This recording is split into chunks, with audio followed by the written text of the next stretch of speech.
And then I know the city council received some emails from Jim Sullivan this last week. I wanted to update a little bit of the information on those, on the, was it the community power aggregation? I know we've talked about that. We have been watching and working with the Community Power Coalition of New Hampshire closely. The Director Merrill and some of her staff have attended some of those meetings, and they stay in contact with Henry Herndon, who's working with that. I've also attended a few meetings over this year, and I talk to Henry every once in a while. I did talk to him this week, as stated in the write-up. The Community Power Coalition of New Hampshire filed their paperwork on October 1st to become an actual coalition. They're moving forward. There's 13 cities and towns that have joined the coalition and one county.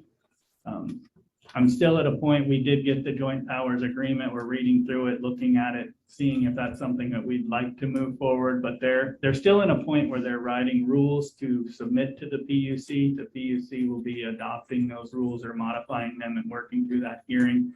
So we're not at anywhere close to a point to be entering into power purchase agreements or any of those items. So as I told the council last October when we did this, I think it's really a good point for the city of Claremont right now to be on the sideline watching this and allowing some of the cities, Lebanon, Hanover, Nashua, that have sustainable energy coordinators working on this. That's what they do on a day-to-day basis. So we'll continue to look over the joint power agreement, and we're watching very closely.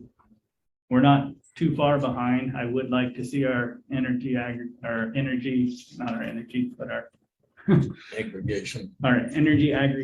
committee be able to put some work into what a plan might look like, and they do have some draft plans that we can get moving forward. So, you know, we are working on it. We're keeping our fingers on the pulse of this going forward, and we're watching closely what they're doing. A lot of the communities that are in this right now they're really in the community power aggregation game to manage their portfolio of energy, to move more towards a green energy portfolio, not necessarily to save money.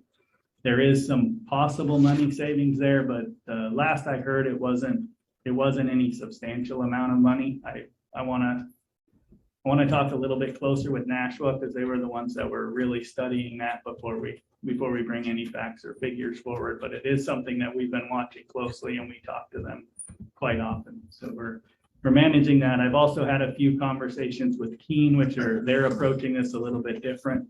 They've contracted with a consulting firm, and they're looking at going out on their own and using a consultant to do power purchasing.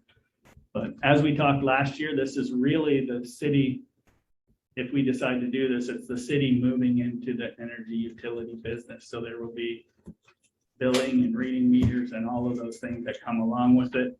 Hopefully the Community Power Coalition would be the one that would really be working on doing some of that. And it's a very complex process. So we'll be continuing to watch that, and we'll bring forward any information to the council as things continue to move forward.